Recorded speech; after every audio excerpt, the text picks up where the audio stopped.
Depuis la crise globale financière de 2008, des personnes, des milliers de vies au travers le monde ont été renversées.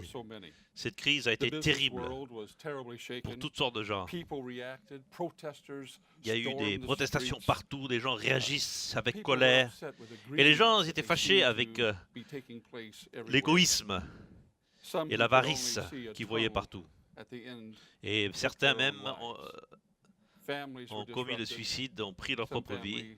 Il y a des mariages qui ont pris fin. Dans cette présentation, nous allons explorer certaines choses que nous, en tant que chrétiens, devons considérer dans des temps comme les temps dans lesquels nous vivons. Il y a des choses auxquelles nous devons nous adresser dans le domaine de l'éthique chrétienne. Nous parlons ici de principes moraux, des principes qui gouvernent le comportement des gens. Alors on a pensé que ce serait important d'inclure ceci dans une série comme celle-ci parce que la fidélité à Dieu a à voir avec cette éthique. Dans le livre des Juges, nous voyons comment le peuple de Dieu a échangé un genre d'esclavage pour un autre genre d'esclavage. Dans le livre des Juges, au verset 16 et 17,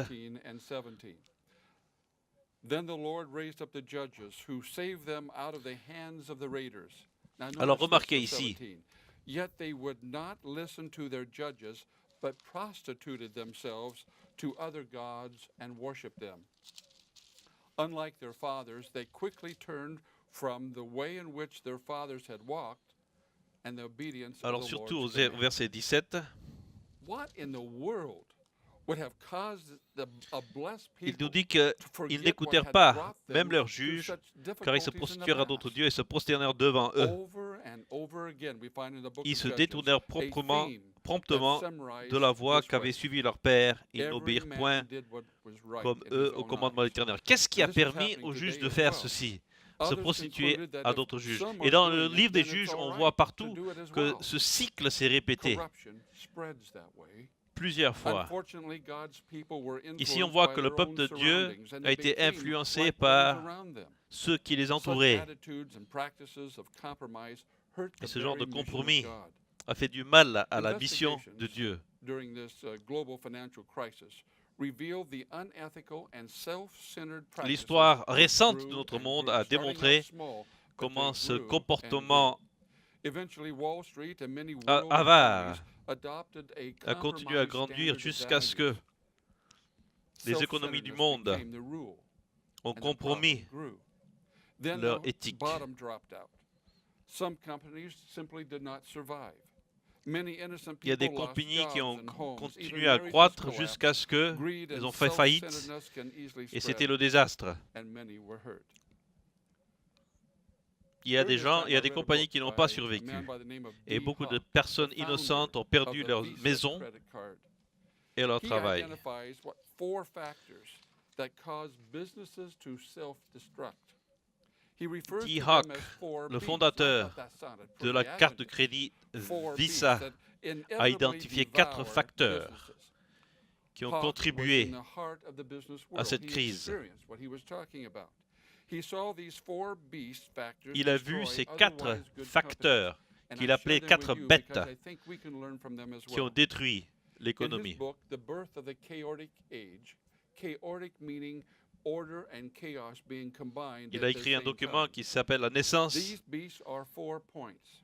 1, de ego, l'âge 2, chaotique. envy, 3, avarice or greed for wealth, and 4 Alors les was 4, ambition. nous avons d'abord l'ego, Let's take a quick look at these ensuite so that we can begin to la see jalousie, the impact l'avarice they et can have l'ambition. on us individually as well as the church. Le premier, l'ego, l'égoïsme. C'est un sentiment d'importance personnelle. Voyons ce qu'Ellen White dit dans le livre Service chrétien. L'homme veut dominer son prochain. Dans son égoïsme, il se sépare de Dieu et de ses prochains. Et il poursuit les inclinations sans restreinte. Il agit comme si le bien des autres était sujet à sa propre suprématie. Le deuxième dont nous parle D. Hawk, c'est la jalousie. Un sentiment d'être mécontent et d'en vouloir aux autres à cause de leurs biens. Dans Patriarche et Prophète, Ellen White nous dit que c'est la jalousie à avoir avec la fierté.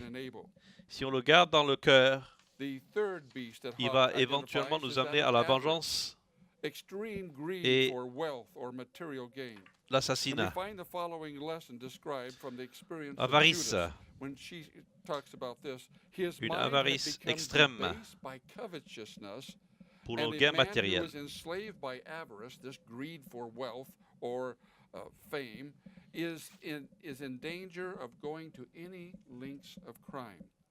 Ellen White nous dit que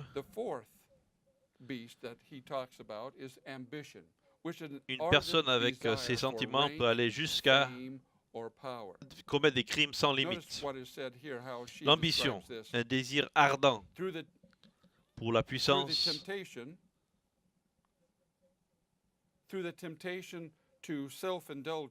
au travers de la tentation de s'indulger et de l'ambition, Satan a accompli la chute de nos premiers parents. Et depuis ce temps jusqu'à aujourd'hui, la gratification de l'ambition humaine et l'indulgence des espoirs égoïstes et des désirs ont été la ruine de l'humanité. Je veux vous assurer qu'on peut trouver ces quatre choses dans des institutions religieuses aussi. The investigators of the recent financial crisis have identified 7 signs of ethical or moral behavior that leads to a collapse. Ceux qui ont fait les investigations sur cette crise financière nous ont indiqué qu'il y a 7 signes.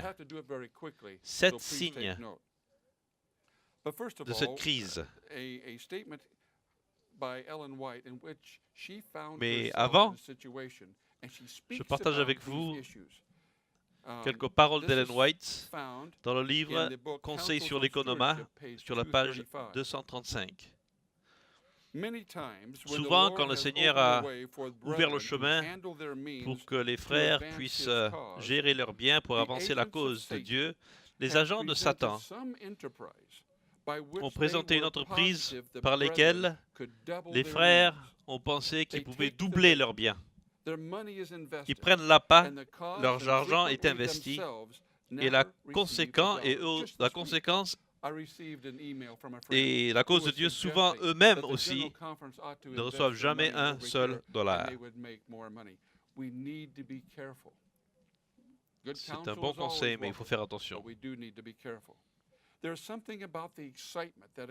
Il y a quelque chose qui se passe quand une compagnie commence à spéculer des possibilités illimitées de richesse.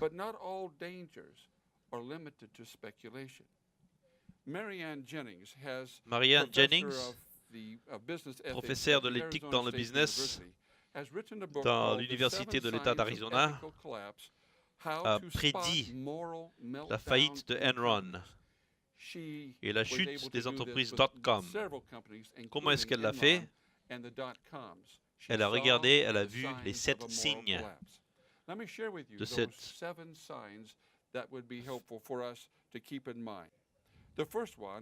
Alors regardons ces 7 signes. Tout d'abord, nous avons la pression qui est mise sur les organisations de maintenir les chiffres. Mais quand ça devient une obsession qui n'est plus réaliste, d'avoir des objectifs trop élevés, il y a un problème. Le deuxième signe, c'est la peur et le silence. J'ai peur de parler parce que quelqu'un ne sera pas d'accord avec ce que je vais dire. Alors, l'information qu'on a besoin pour éviter la crise, en fait, on ne va jamais la dire.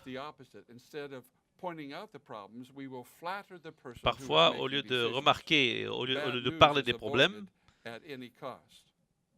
on va féliciter la personne qui en fait a besoin d'être avertie. Le troisième signe, c'est un leader qui domine et qui est charismatique. Charismatique, mais dominateur. Va s'entourer de personnes qui n'ont pas d'expérience afin que ses idées à lui puissent prévaloir.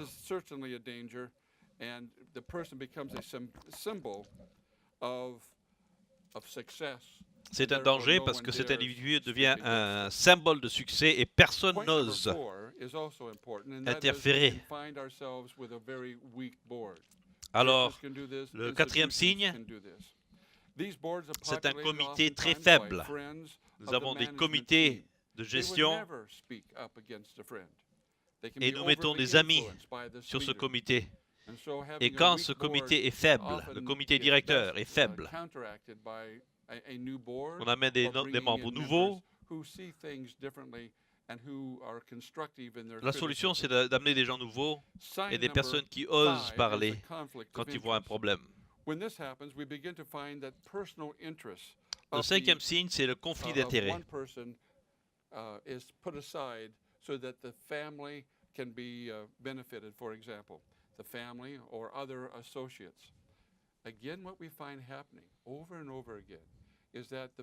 Alors ici, il y a des personnes qui veulent faire le business avec la famille et des personnes, et ce n'est plus... C'est l'intérêt de certaines familles, des amis, qui prend la place de l'objectif de l'organisation. Le sixième signe qu'une organisation n'est pas saine, c'est d'innover à tout bout de champ. Nous plaçons beaucoup de valeur sur la créativité, mais parfois ces nouvelles idées peuvent affaiblir une organisation. Nous gagnons trop de confiance dans les lois de l'économie et parfois on pense qu'on peut les violer, les principes sains de l'économie. Et puis finalement, le dernier signe, c'est qu'on pense que si on est fort dans certains domaines, alors on n'a pas besoin de s'occuper des autres domaines où on est faible, où il y a des choses qui se passent qui ne devraient pas se passer.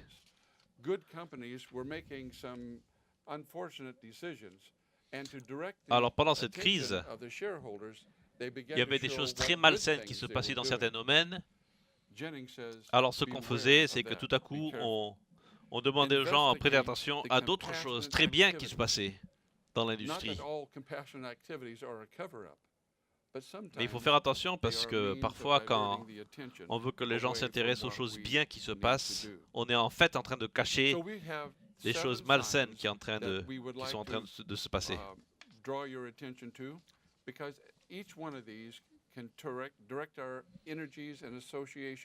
Je vous invite à faire attention à tous ces signes. D'abord, la pression d'avoir des chiffres élevés, trop élevés. Le deuxième, imposer le silence avec la peur. Troisièmement, un dirigeant dominateur et charismatique. va s'entourer avec des personnes qui n'ont pas d'expérience.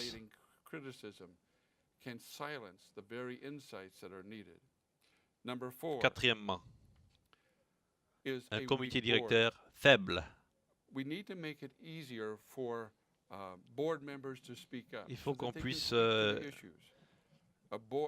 faciliter que les membres du comité s'expriment quand ils ont des soucis. Cinquièmement, les conflits d'intérêts. Quand une organisation s'intéresse trop à des individus au lieu de l'organisation. Le sixième point, quand on place trop de valeur sur la créativité aux dépens de la santé de l'organisation. Et le dernier, numéro 7, de penser que les bonnes choses qui se passent dans certains domaines peuvent balancer des choses malsaines qui se passent dans d'autres. C'est très important d'être conscient de ces signes et de ces dangers. Alors qu'on réfléchit à ces choses, restons proches des principes éthiques que Dieu nous a donnés.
Je vous souhaite de nouveau la bienvenue. J'ai deux bons amis aujourd'hui avec moi. Willie, who will be working with us, and James. And we have some questions that are before us that we would like to share with you. The first question, James, I'll ask you. Okay. Je veux demander à James la première question. Si nous voyons les dirigeants de l'Église qui font des décisions pauvres, des mauvaises décisions sur le point de vue éthique? C'est une très bonne question. La Bible nous dit quelles sont les étapes que nous pouvons prendre. La Bible nous dit il faut qu'on s'approche de l'individu et il faut s'approcher avec une ou deux personnes. Si la personne ne veut pas, et si l'individu ne va pas écouter, on va devant toute l'Église. Est-ce que c'est pas bien de retenir la dîme et de ne pas donner à l'Église jusqu'à ce que l'Église fasse ce qu'il faut faire? Non. En fait, la dîme n'appartient pas à l'Église, elle appartient à Dieu. Donc il ne faut pas retenir la dîme. Alors Willie, j'ai une question pour vous. Un des signes dont on a parlé, c'est le besoin d'avoir des chiffres. Il faut qu'on croisse. On a besoin de voir la quantité.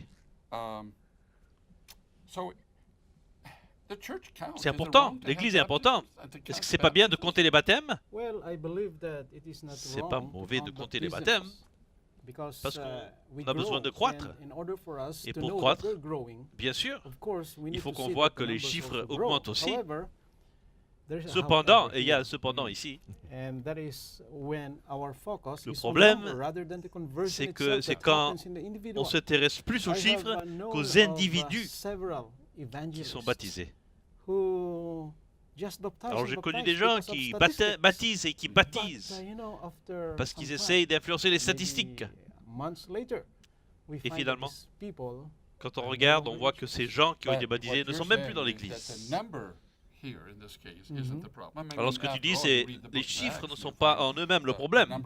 Même dans le livre des Actes, on voit qu'on s'intéresse aux chiffres aussi. Mais l'important, c'est qu'on comprenne que nous allons au royaume de Dieu.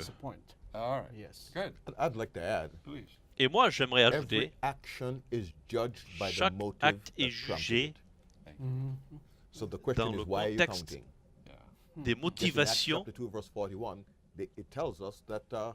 que nous avons.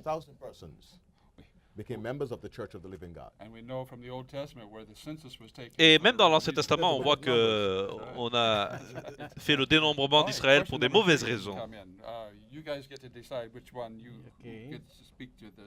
Voici une autre question.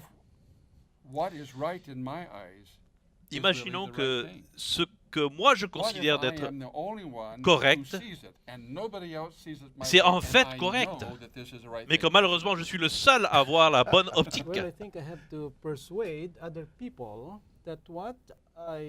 Ah, alors dans ce cas, ce qu'il faut faire, c'est persuader d'autres personnes que notre perspective, notre optique est en fait la bonne.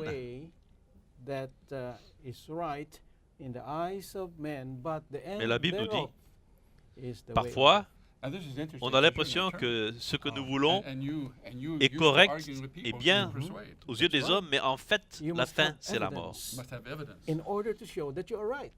Un autre point, c'est qu'il faut en fait avoir de l'évidence pour démontrer si on a raison. Et il faut ensuite savoir persuader les gens. Et s'il y a l'évidence, les gens vont éventuellement être convaincus. Chapter 17 and chapter 21, it says, when there was no king in Israel, every man did what was right in his own eyes. When there was no king, when there was no leader. Dans le livre des Juges, il y a versets 17 et 21, il y a cette chose où chacun faisait ce qu'il voulait dans ses propres yeux, et c'était la pagaille en Israël. Maintenant, la question, où est le problème avec l'ambition? Parce que l'ambition, c'est une bonne chose. En fait, c'est quelque chose qui nous encourage à faire des bonnes choses. De nouveau, quelle est la motivation derrière l'ambition? Et c'est là que le problème arrive. Vous savez, on a couvert beaucoup de choses en un moment très court. Il y a tellement de choses à dire quand on parle de l'éthique un bon comportement, l'intégrité dans une organisation, l'intégrité parmi nos dirigeants, l'intégrité parmi les membres. On a commencé en parlant de l'époque des juges où chacun faisait ce qui lui semblait bon. Non seulement ça a créé la confusion, mais il y a eu des compromis qui ont fait du mal à la cause de Dieu. On a parlé de l'égoïsme, l'envie, l'avarice, l'ambition, qui peuvent en fait causer la chute de chacun de nous. Ces qualités ils peuvent tous nous faire tomber.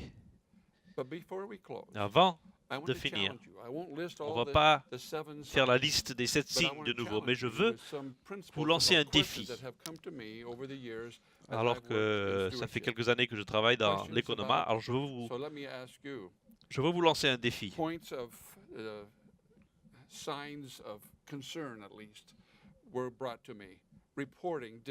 Parfois, on s'intéresse parce qu'il y a eu des rapports. Il y a eu des rapports de certaines dépenses où les rapports ont été faussés. D'ailleurs, il y avait un des dirigeants, Don Schneider, qui disait qu'il mettait de l'argent à côté et il avait...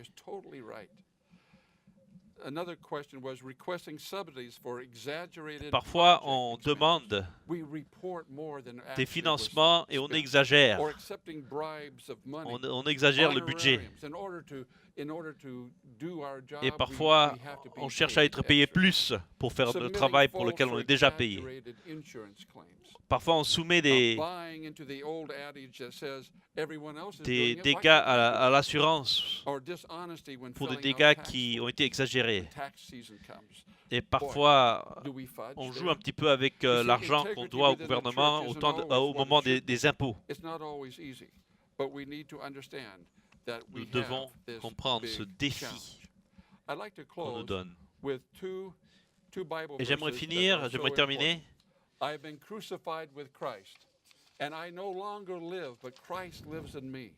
The life I now live in the body, I live by faith in the Son of God, who loved me and gave himself for me. Et ça, c'est dans l'épître de Paul aux Galates. Golden rule, so in everything, do to others what you would have them do to you, for this sums up the law and the prophets. Et ainsi, que ce soit les éthiques qui soient notre règle d'or.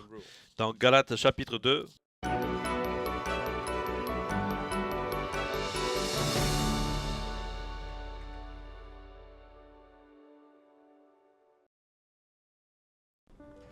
Look, Daddy. 1, 2, regarde papa. 1, 2, 3, 4. Tout ce que nous avons est une bénédiction de Dieu. Tout lui appartient. Il ne demande qu'on lui donne qu'un dixième. Soyons fidèles envers Dieu. C'est l'argent de Dieu. Quand on donne la dîme à Dieu, on lui rend ce qui lui appartient.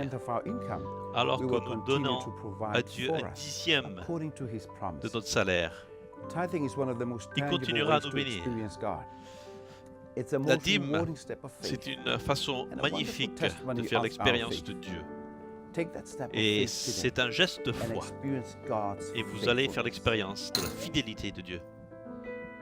9. Et celui-là, c'est pour Jésus. Souvenez-vous, l'économie, c'est moi qui réponds entièrement à Dieu tout entier.